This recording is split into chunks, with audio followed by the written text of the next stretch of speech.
Hello everyone, Ryan here with the Agris Garage. In this video we will be discussing if it is possible that a car can be both simultaneously really good and really bad at autocross. To demonstrate this, I'll be using a 2004 Ford Focus SVT, or if you're across the pond, an ST170.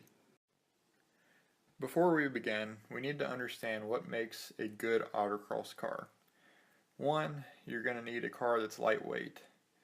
2, you're going to want a very low center of gravity. 3, you're going to want a relatively short wheelbase. And 4, you're going to need something with very light and nimble steering.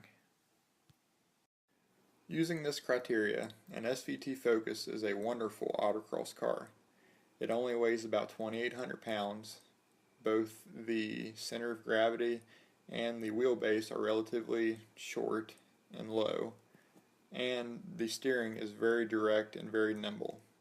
What's even better about an SVT Focus is that the engine was remapped to give 170 horsepower at 7,000 RPM and 145 foot-pounds of torque at 5,500 RPM.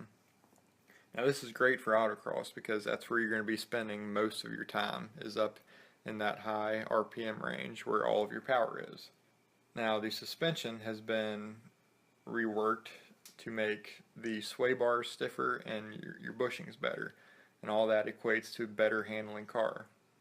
You're going to get bigger brakes up front, and you're going to get disc brakes in the rear, which of course is going to help you stop.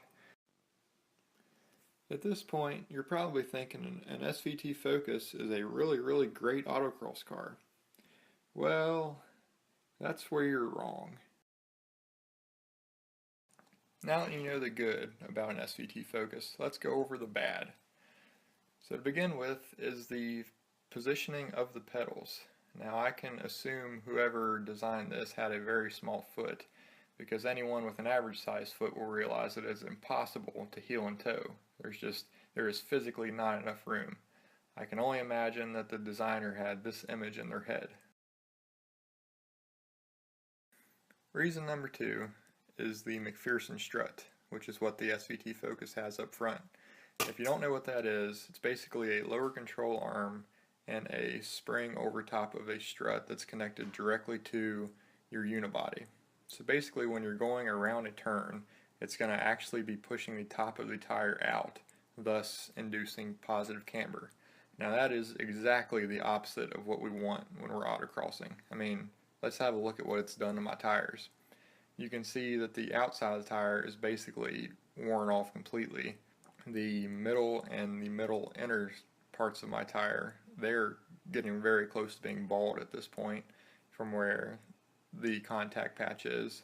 But then let's look at the inside. I mean, it is, dare I say it, brand new. I mean, there's very little wear on the inside of the tire.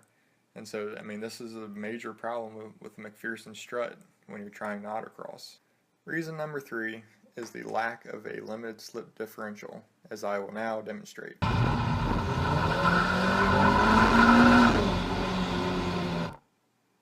So not having an LSD means that anytime there is a long sweeping turn like this one, you're at a huge disadvantage because you simply can't put the power down.